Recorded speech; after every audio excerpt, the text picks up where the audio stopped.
Well, good evening, everyone, and welcome back to AJ 102. Tonight, we're going to discuss Chapter 12, Becoming a Law Enforcement Professional. And this is a uh, pretty challenging section to go through because getting a job as a law enforcement officer is, quite frankly, a little more difficult than I think some people believe. So there's a lot of testing and a lot of vetting out through different processes, which are sometimes different based on what police department you're applying for. So, but for the most part, you can expect some type of a written exam. You can expect an oral interview or two. You can expect having to take a psychological exam, a polygraph exam, and we'll talk about a little bit more about those later. Um, and a medical exam, and just there's a lot of things that you have to go through in order to get through the process and becoming a law enforcement officer. So a couple of websites that I would direct your attention to. The first one would be POST.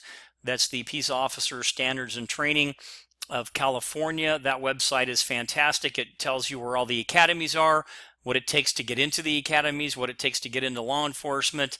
It gives some sample tests and a lot of really good information on how to get into the law enforcement field. I would also invite you to go to the City of Rialto Police Department's website and look under their personnel and training or hiring and recruitment page on their website, and there is a lot of good information on what local law enforcement leaders are looking for in policing. Keep in mind also, as with every other chapter, it'd be good for you to go through and look at your definitions that are in the book, and I think again being able to know what those are will help you maneuver through the textbook, specifically the chapter we're in right now. And also take a look at the do you know questions, because if you can answer a lot of those questions or find the answer to those questions, chances are you will see some of those on the quiz and on some of the exams. So this chapter is going to basically begin with some suggestions about how to evaluate and select a law enforcement agency if you want to get into this business, because it's all about fit. Maybe from both sides, from where the organization might see you as an applicant and where you might see the organization. Are those two things, is that going to be a good fit? We're going to look at recruiting and selection processes, both at the local and state and federal levels. We will take a little bit of time and cover some of the importance of making it through probation and training once you get into the law enforcement field. And we'll also talk a little bit about factors such as salary, benefits, promotional opportunities, and things like that will help with retention for a lot of these cities and their law enforcement agencies. So, kind of by way of introduction, today's law enforcement agencies are looking for a new breed. Years ago, I remember we were looking for brawn, knuckle draggers. Could you do 30 pull-ups or something like that? But things have changed over the years. So today's law enforcement agencies seek a new breed of officer, a balance of brawn and brains. So both. One who possesses the physical qualities traditionally associated with policing, such as strength and endurance, and the emotional and intellectual characteristics needed to affect public order in this ever-changing and increasingly diverse society that we all live in. People skills have become a very critical tool for law enforcement officers, as well as technology skills. And I tell everybody that I meet, a lot of the younger folks that ask me, hey, what do I really need? You need the ability to listen. You need the ability to communicate in public. You need the ability to use technology, which means you need to be able to type. We don't handwrite a lot of stuff anymore, so typing is extremely important. And if you can type, that will certainly help you later on in your career. So we talked about the people skills part here becoming a critical tool for policing, and about 80 to 90% of most police agencies' budgets are allocated toward personnel. So, if you look at a big budget, it's mostly people. And, that's where a lot of the cost goes. So these chiefs, these department heads, these city leaders are looking for good, solid police officers that are going to stick around for a while and really have some investment in their particular communities. So it's really important that we understand that this is a huge investment in policing. And right now, a lot of organizations are hiring again. I know we went through some economic downturn, but now we're starting to see kind of an uptick in hiring again, and we're really starting to see people applying, and there's more job openings as well. Women and members of minority groups are now considered necessary and valuable members in most departments, which they always have been. But there is I get what's a really good way to say this. It's hard to hire women. I'll just say it like that for whatever reason, and maybe you can help me with that and send me a message on the discussion board later. But we find that we get some women applicants, but we don't get a whole bunch. So we do see a lot in a lot of departments. A lot more women are coming in and moving up into leadership positions and chief positions and everything else. But we still see sometimes it is tough to get women to get to hire on with organizations. And we're seeing excellent opportunities. A lot of opportunities exist today for all who are interested in becoming a law enforcement officer and having this career, because again, things are really turning around and we're starting to see what a lot more openings out there. So what are some factors if you were to look for a police department to work in? Now, a lot of you are probably saying, well, why is he even saying that? Because isn't it just the first place that hires me? Well, it could be. It could be you submit your application at 4 or 5 places, and the first one that offers you a job, that's where you're going to go. I totally get that. And I've had applicants tell me that. But there's also this thing called fit, where you need to find out what type of organization you want to work for, because there are very, very small ones and there are very, very large ones. And there are different kind of things associated with each one. In a small department, maybe promoting or auxiliary assignments like gangs and SWAT and narcotics may not be available, as opposed to a larger department. So, you have to kind of look at where, what you want to do. So, those are important factors. Desired qualities of law enforcement officers, finding qualified applicants, other recruiting challenges, some strategies, all these things we're going to kind of pick apart here in a minute, and recruiting for diversity. So before an agency can screen and select an officer candidate, the candidate must be, first select the agency, which means that really you have to apply. This is done by researching available options, assessing one's own professional goals, and then evaluating and selecting specific agencies to apply for or to apply to. Several factors are important for those seeking employment in law enforcement, including but not limited to the advantages and disadvantages of, let's say, the following. So, employment with municipal, county, state, or federal agencies. Working in a small, medium, or large agency. These are all things that you have to think about. Working in an environment with a high rate of crime versus an environment with little crime. So downtown Los Angeles versus Newport Beach. Okay, so you can see the contrast there. One will probably be busier than the other, and there are different issues associated with each.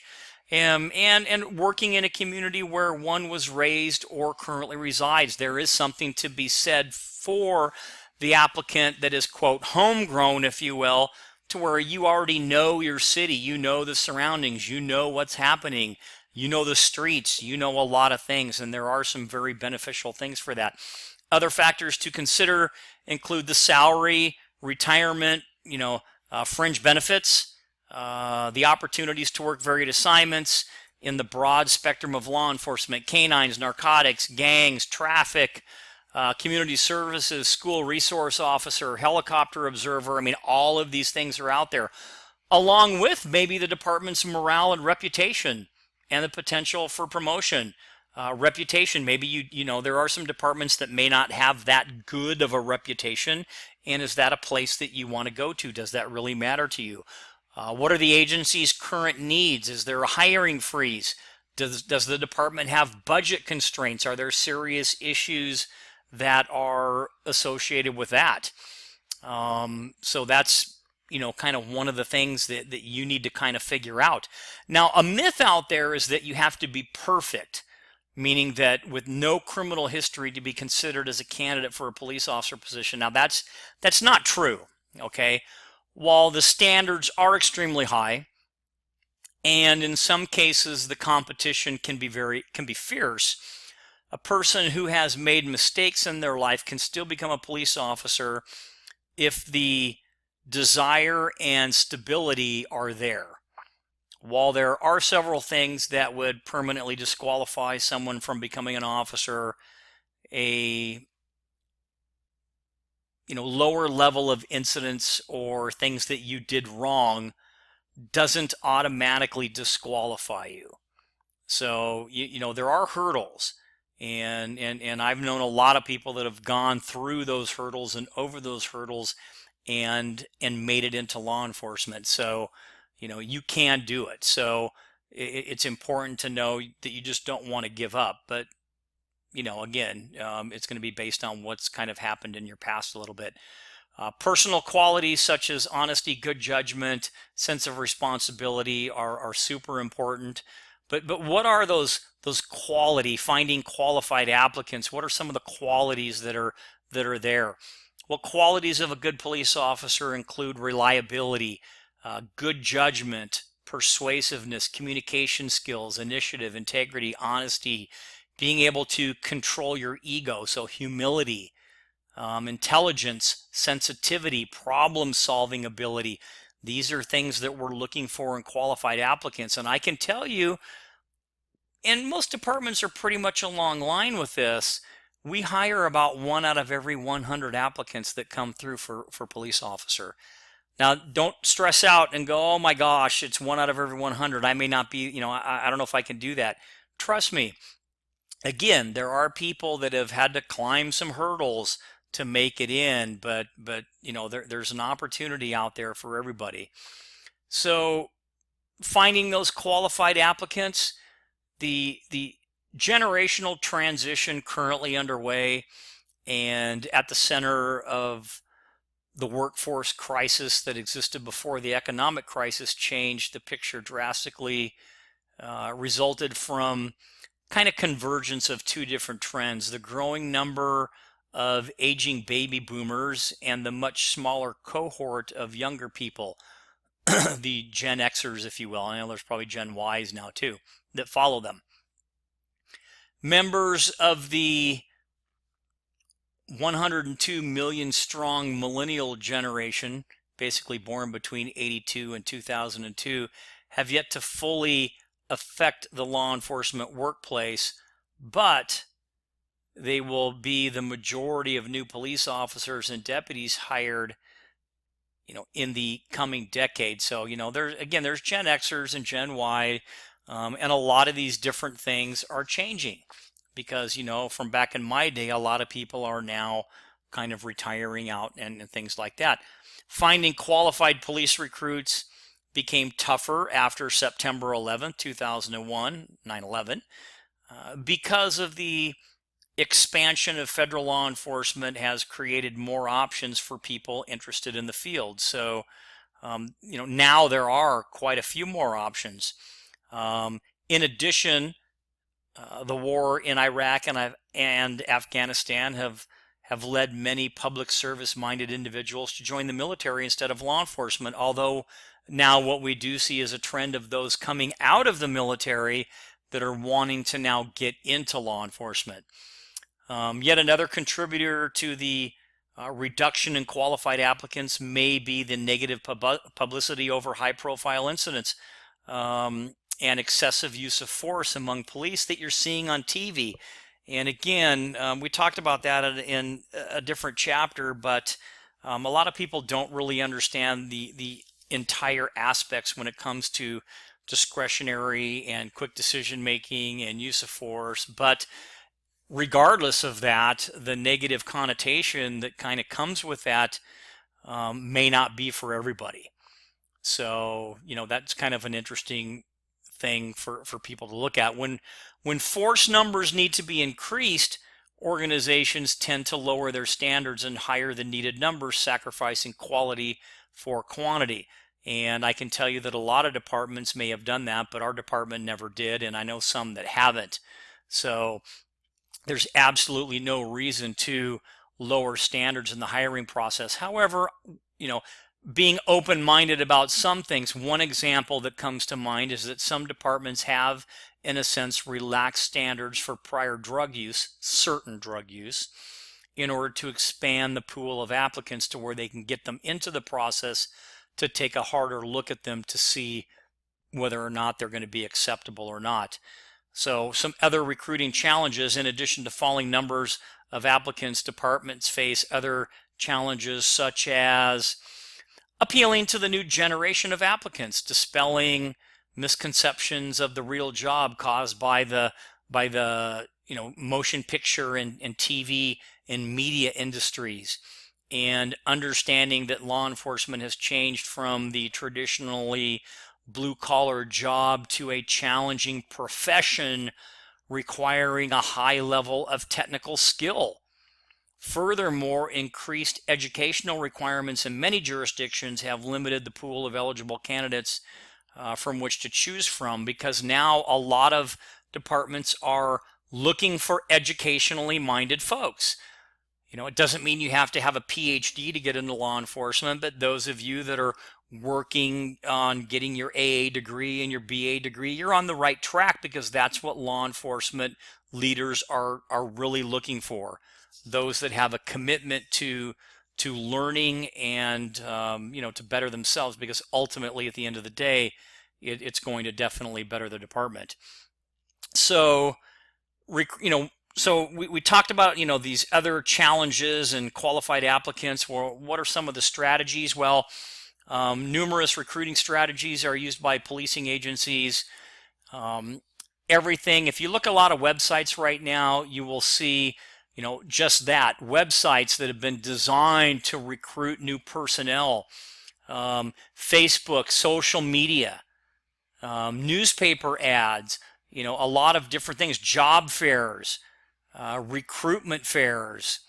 All of these things are kind of, some are a little bit newer than others, but these law enforcement leaders are using whatever they can in order to entice people to take a look at policing and get them into this particular business. There's a lot of things like they have citizen police academies, or even volunteer positions where you could possibly get into one of those and take a look at the functionality of policing by working with officers for a while and see if that's something that maybe you want to do. So there are, some recruitment strategies. I talked earlier about hiring, about trying to get more women into the workplace in law enforcement. Now agencies, including mine, are being very proactive, where they're doing women-only recruitment days, where women can come out and take the physical agility test and see kind of where they rate, take the written test, and it's only for women.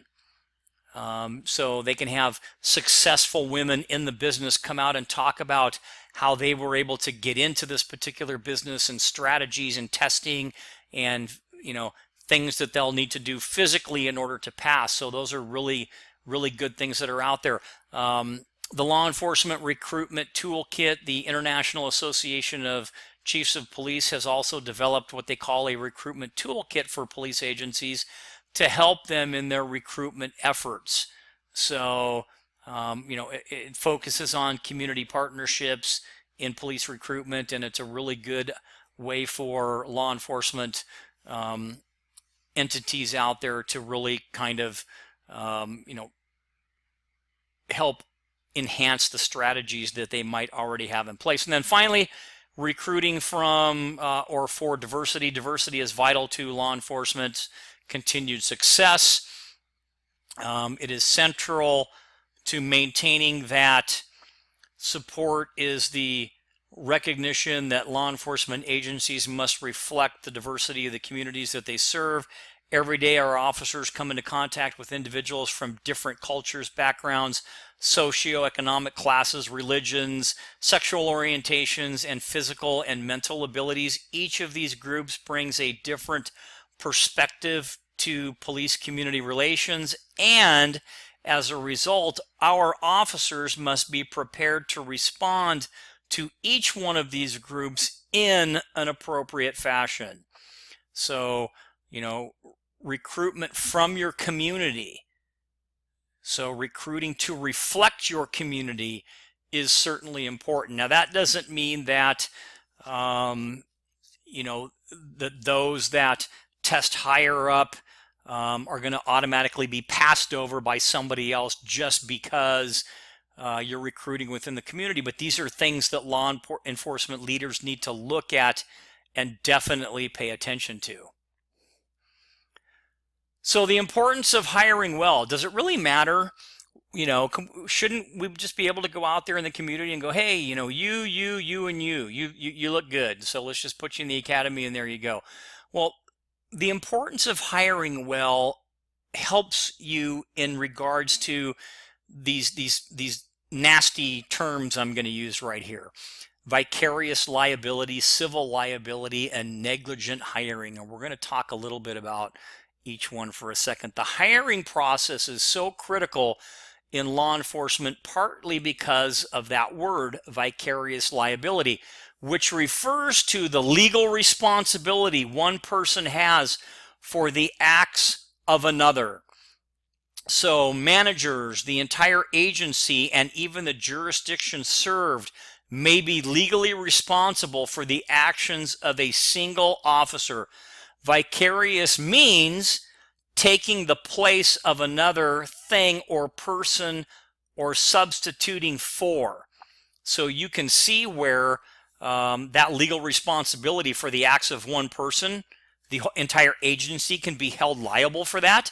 What that really means is that the management staff and the chief of police or the sheriff can get themselves into kind of hot water by not hiring well, because if you have a rogue officer that is out there doing things wrong, you as the chief or you as the sheriff or you as the supervisor can be held responsible for their actions.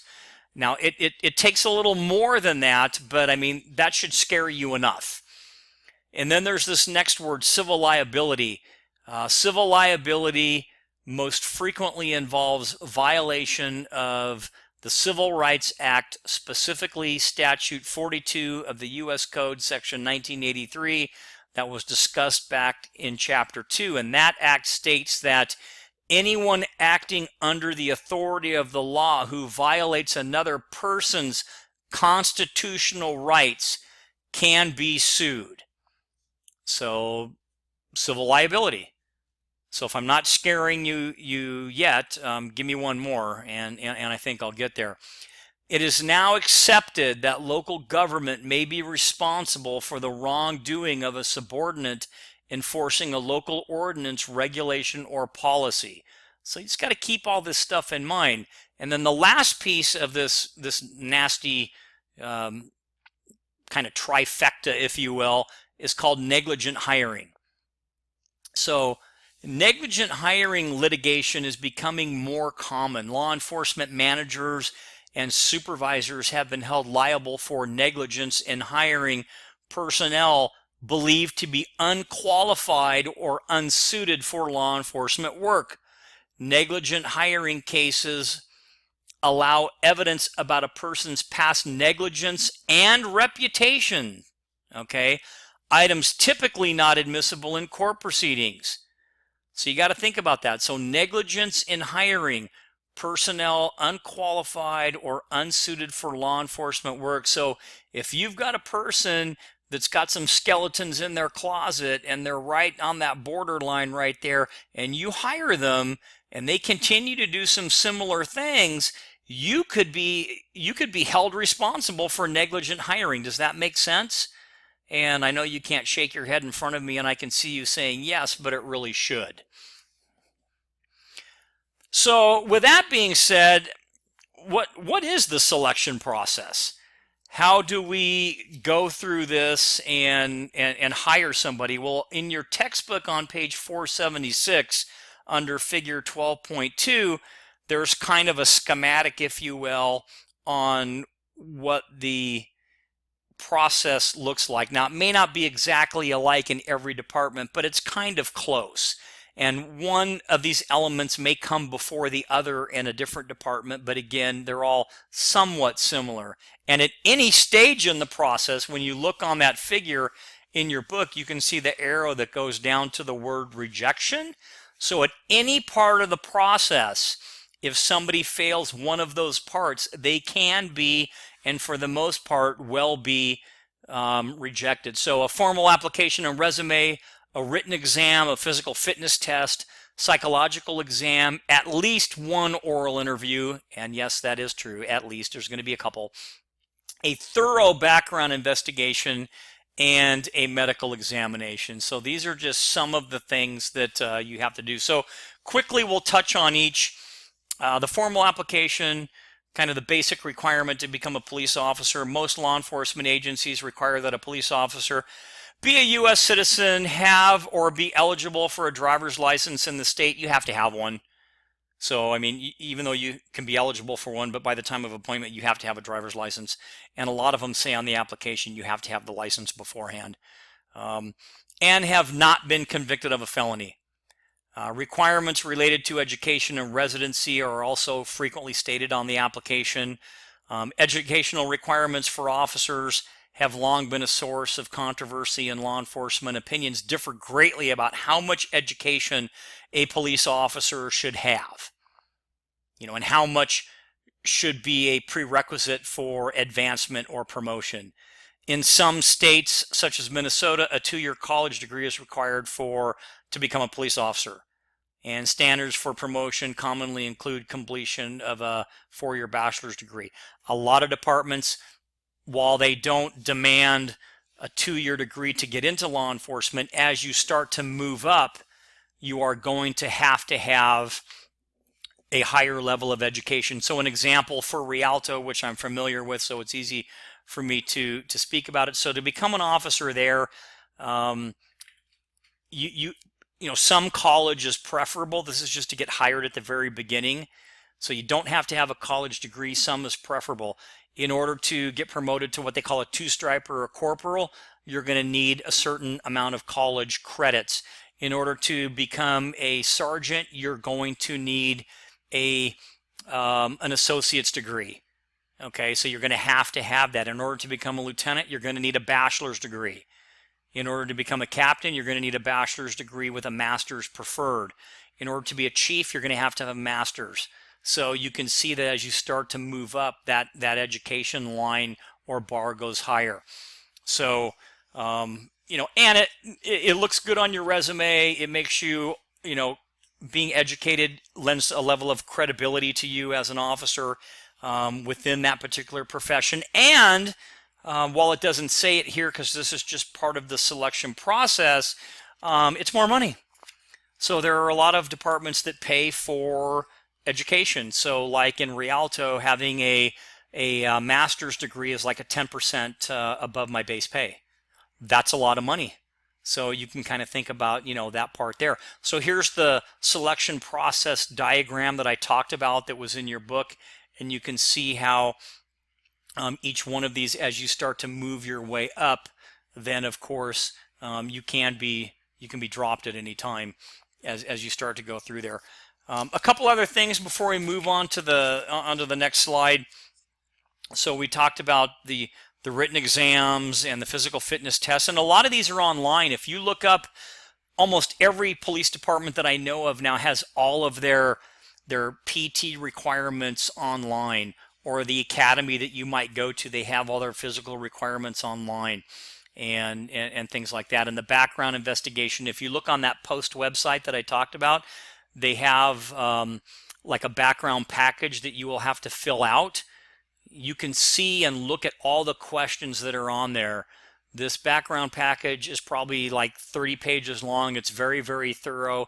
It's going to lay you out there Everything that you've ever done is going to be in this big background package that the chief or somebody is going to look at, but it is totally necessary in order to make sure that we're vetting those that can't qualify, that we're vetting them out, and that we are getting the best candidates as possible. Now, another kind of bone of contention that's out there a lot of times that you might hear about is residency requirements. And over the years, cities and municipalities have waived residency requirements to obtain better candidates. Though residency is still generally not required, some cities are again beginning to accept only those candidates who reside within a particular boundary area of the city. Alternately, some agencies are providing free residency in government funding housing as a benefit to attract qualified candidates, particularly in low-income areas where recruiting tends to be more challenging. It is usually preferred and sometimes required that police officers live in the communities that they serve, but for the most part, most police departments that I know of in California don't have that. Excuse me. So the written examination, so we're kind of going back a little bit. I want to make sure we hit all this. So we got the formal application, the resume, the written examination. Some departments have what they call a civil service exam. Others use customized examinations designed specifically for their departments. In either case, the examinations do not usually test the knowledge of police work or procedure because you're not a cop yet or you haven't been trained yet, but rather various abilities and aptitudes. Their primary function is to screen out those who lack the basic material to be a police officer. Written examinations are usually in multiple choice format and last, like 2 to 3 hours.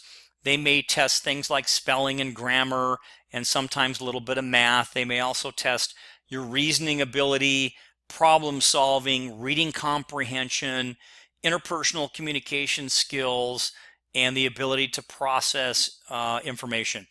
Increasingly, departments are looking at how well an applicant can write because that's really, really important. Writing, it's not like on TV like everybody sees it where it's always run and gun and you're hooking people up and going to, taking them to jail and everything else. You write everything that you do. So if you can't write, that's going to be your downfall in policing. So please listen to me when I talk about this, that you really need to hone your writing skills. Physical fitness tests. Most departments require PT tests for all applicants. These tests determine a candidate's coordination, muscular strength, and ascertain whether you're in good physical condition.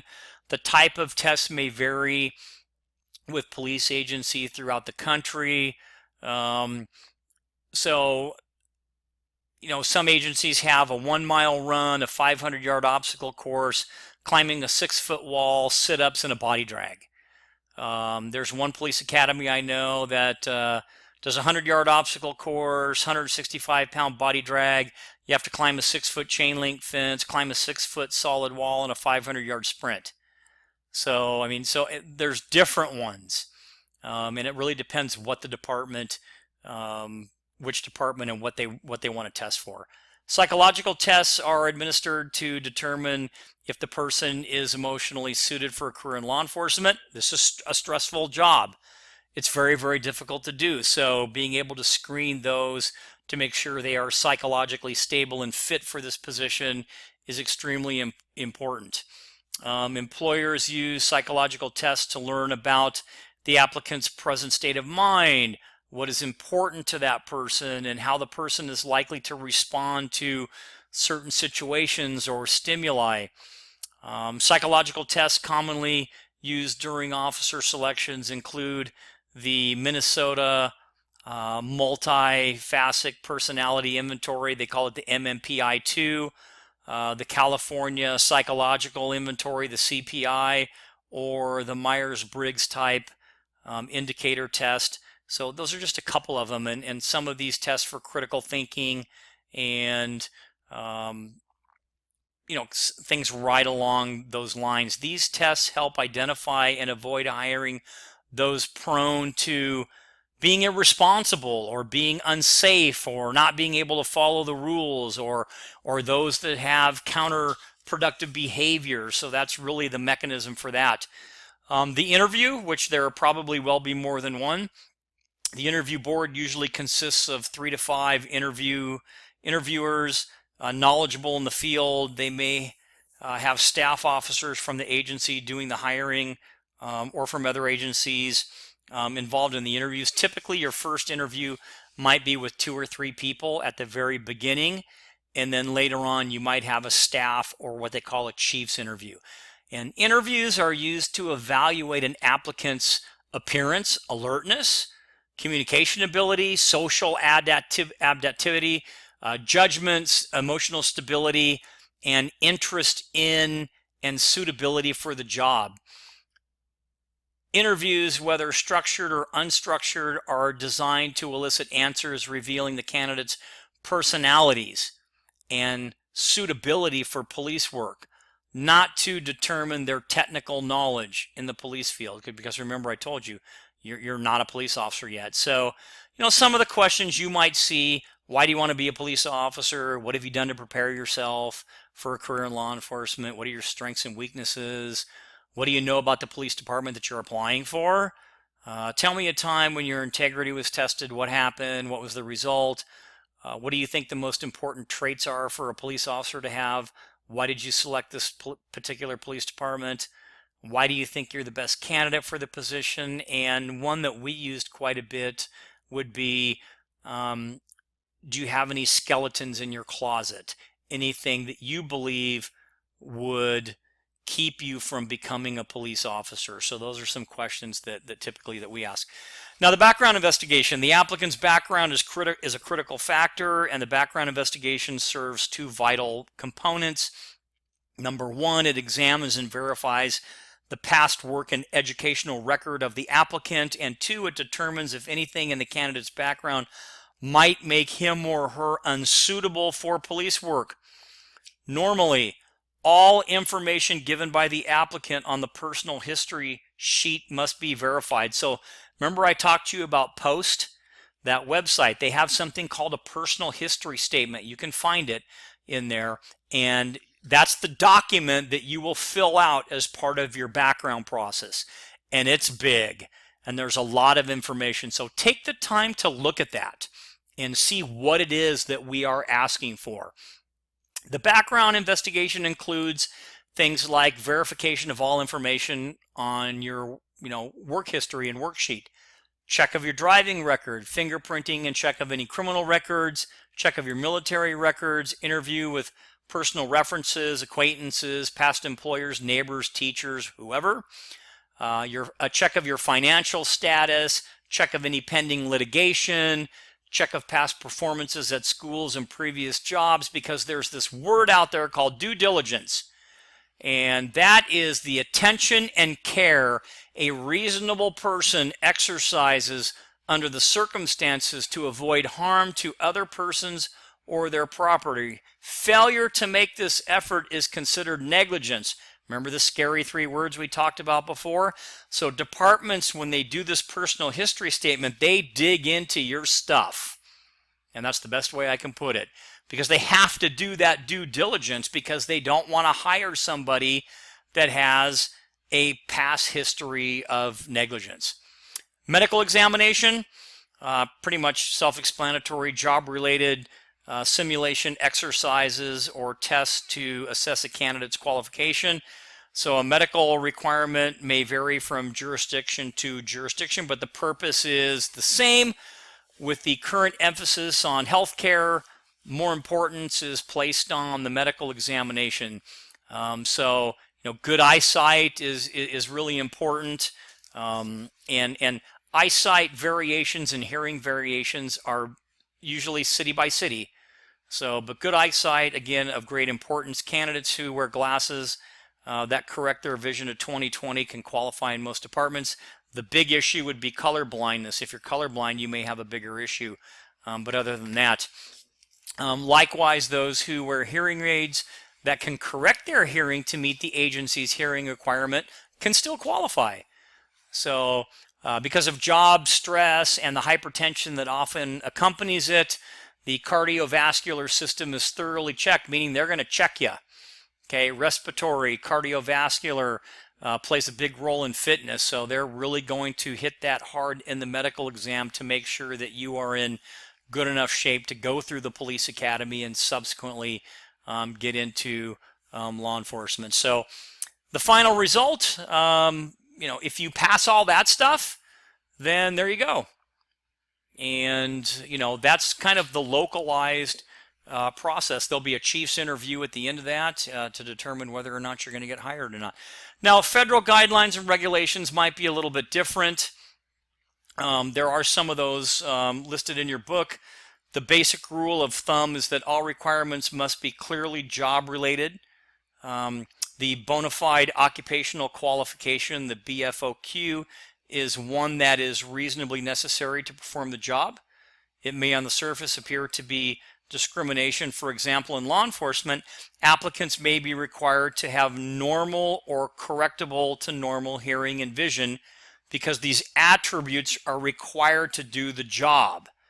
Okay, so it'd be like with color blindness. If you can't tell colors apart, you could find yourself in a very, very serious situation. Therefore, while some might say, well, that's discrimination, it's not. There are certain things that you have to be able to do that are, qualification specific based on the occupation. So just kind of keep that in mind.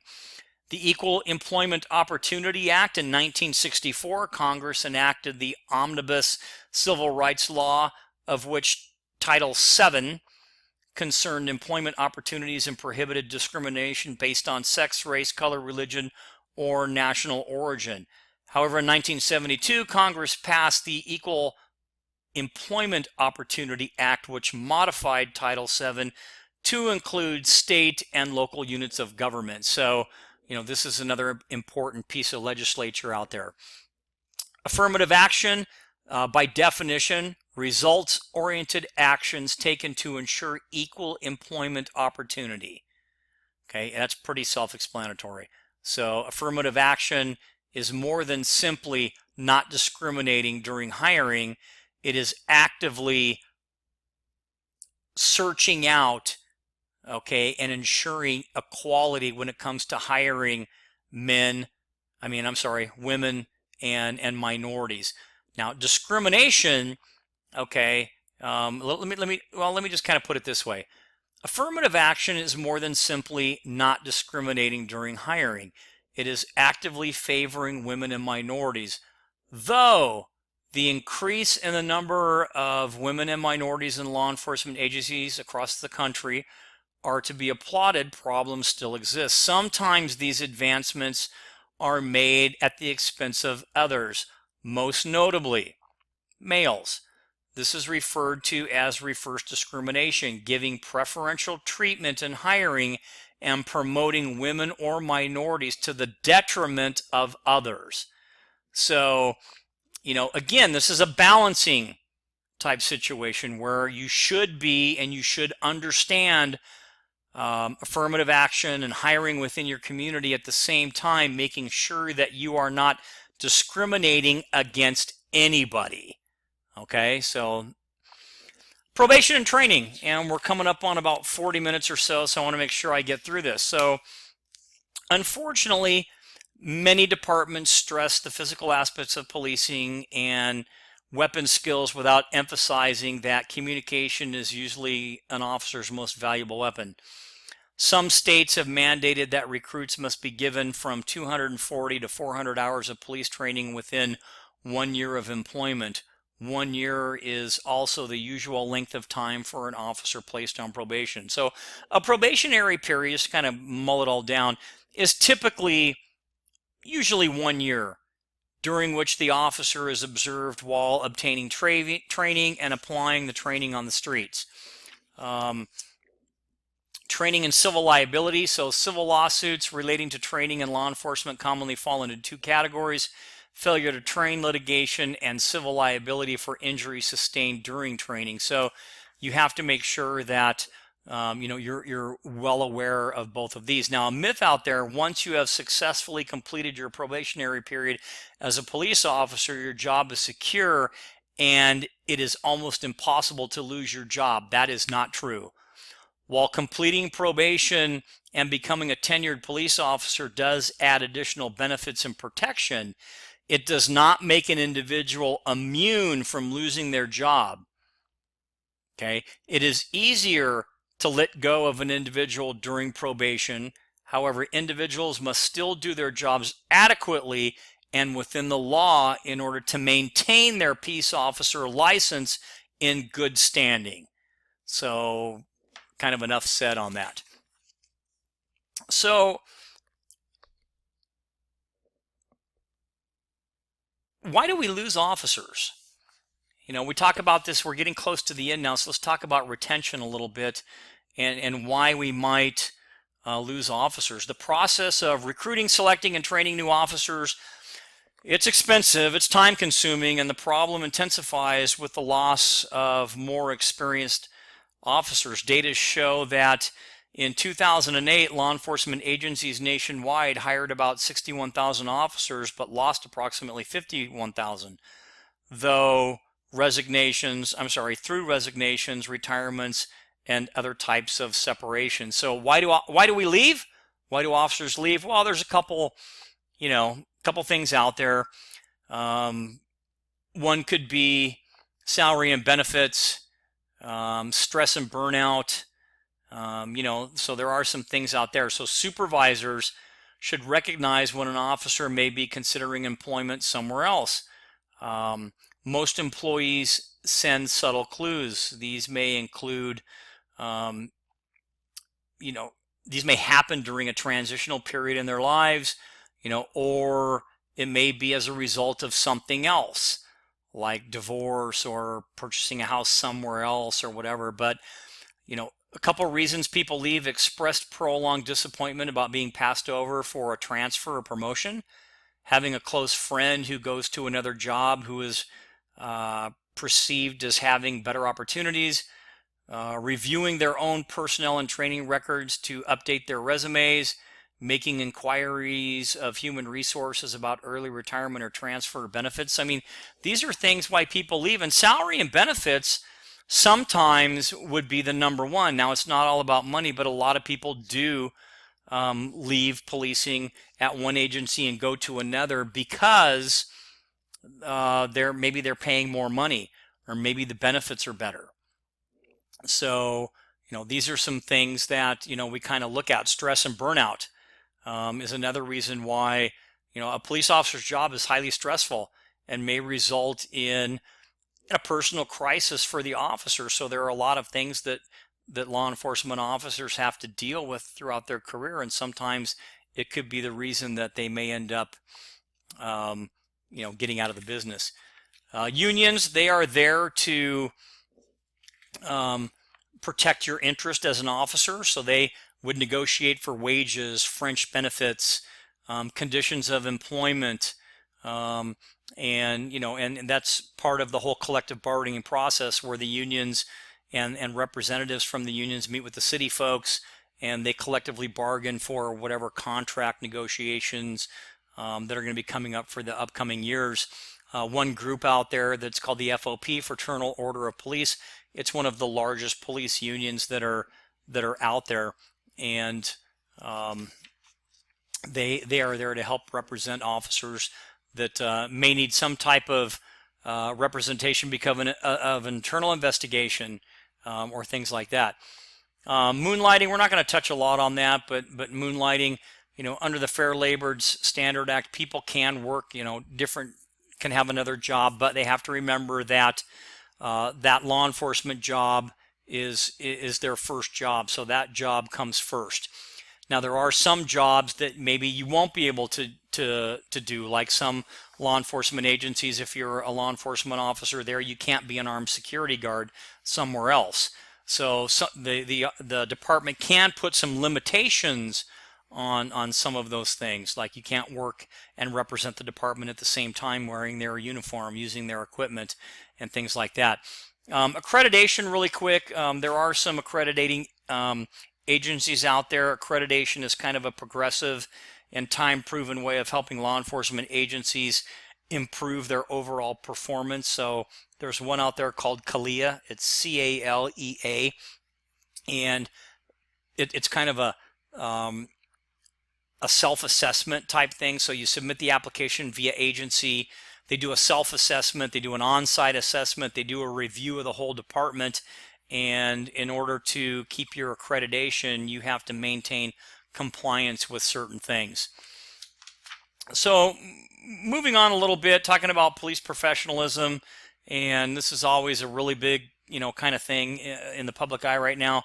Throughout this text, policing has been referred to as a profession. However, whether law enforcement technically qualifies as a profession for some is controversial. Part of the problem is that the definition of professionalism tends to vary. To some, professional means simply an important job or one who gets paid, as opposed to an amateur. However, sometimes there's a different definition. So sociological elements of professionalism include three key elements. 1, specialized knowledge; 2, autonomy to do the job; and 3, a service ideal. So those are things that kind of are the three elements underneath that definition. We talked about educational requirements a little bit, so I'm not going to kind of beat that one up. So the final analysis: does law enforcement qualify? In most states, the minimum education requirement to enter law enforcement has gone unchanged for decades.